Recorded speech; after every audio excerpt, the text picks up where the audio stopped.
खबर मध्य प्रदेश के मुख्यमंत्री मोहन यादव को बदनाम करने की साजिश बेनकाब।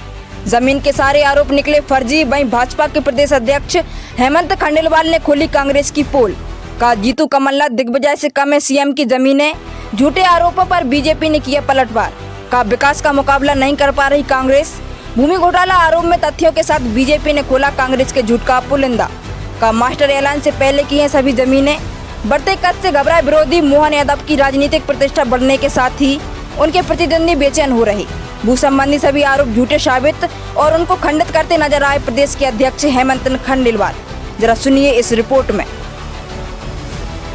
आज कांग्रेस पार्टी के द्वारा हमारे लोकप्रिय मुख्यमंत्री मोहन यादव जी पे जो एक आरोप लगाए गए वो पूरी तरह गलत है। भ्रम की स्थिति पैदा करने का प्रयास कांग्रेस और उनके नेताओं के द्वारा किया जा रहा है। मैं समझता हूं कि इसमें बिल्कुल भी सच्चाई नहीं है। मैं बताना चाहता हूं कि हमारे मुख्यमंत्री के द्वारा जो 2023 में जो नामांकन उन्होंने दाखिल किया था, उस स्थिति में उनके पास 17 एकड़ की जो जमीन थी, जो आज उसमें कुछ भी परिवर्तन नहीं हुआ और वो 17 एकड़ की जमीन थी।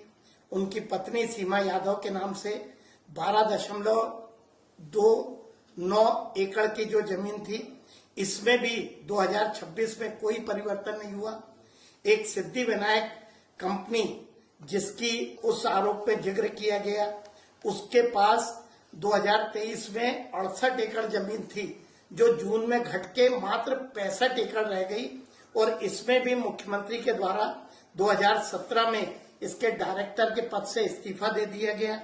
उनके पुत्र वैभव के पास भी 2023 के पूर्व 16 एकड़ जो जमीन थी, उनके मुख्यमंत्री बनने के बाद उसमें किसी तरह का कोई परिवर्तन नहीं आया और ये सारी जमीन मास्टर प्लान लागू होने के पहले की थी।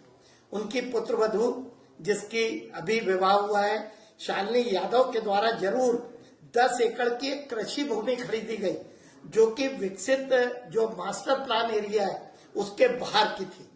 जो रिश्तेदारों का जिक्र उस आरोप पे किया गया है वो पूरी तरह से गलत है। मुख्यमंत्री और उनके परिवार का कोई उससे लेना देना नहीं है। उनके रिश्तेदार, उनका अपना स्वतंत्र अस्तित्व है। लेकिन मेरी जानकारी में यह आया है कि उनपे भी जो आरोप लगाए गए रिश्तेदारों पे, उसमें भी जो तथ्य दिए गए हैं वो पूरे गलत है। मेरी जानकारी में बताया गया है कि वे भी उस पे अपना स्टैंड लेंगे और जो उन्हें कार्रवाई करना है वे करेंगे।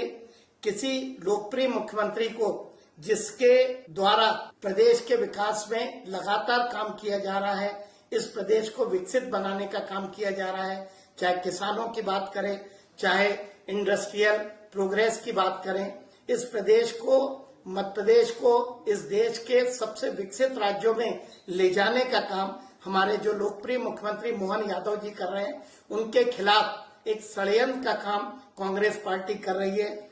मैं कांग्रेस पार्टी पे यह आरोप लगाना चाहता हूं कि जब जब एक पिछड़े वर्ग का मुख्यमंत्री इस प्रदेश को मिला, चाहे उमा भारती हो, चाहे शिवराज सिंह चौहान हो या हमारे मोहन यादव हो, उनके खिलाफ षड्यंत्र करके उनको कमजोर करने का काम कई लोगों के द्वारा किया गया। समाज के ठेकेदार जिन्हें प्रदेश में पिछड़े वर्ग का नेतृत्व स्वीकार नहीं होता, वे लगातार इस तरह के षड्यंत्र करते हैं और इस तरह एक लोकप्रिय मुख्यमंत्री को कमजोर करने का काम करते हैं। मैं पूरी विनम्रता के साथ, पूरी कड़ाई के साथ कांग्रेस के आरोपों का खंडन करता हूं और कांग्रेस को चुनौती देता हूं कि जब वो हमारे लोकप्रिय मुख्यमंत्री को जनता के द्वारा, उनके द्वारा जो विकास कार्य कर गए हैं उसमें नहीं पीछे कर पाए, तो उनके द्वारा इस तरह के षड्यंत्र करके हमारी सरकार को, मुख्यमंत्री को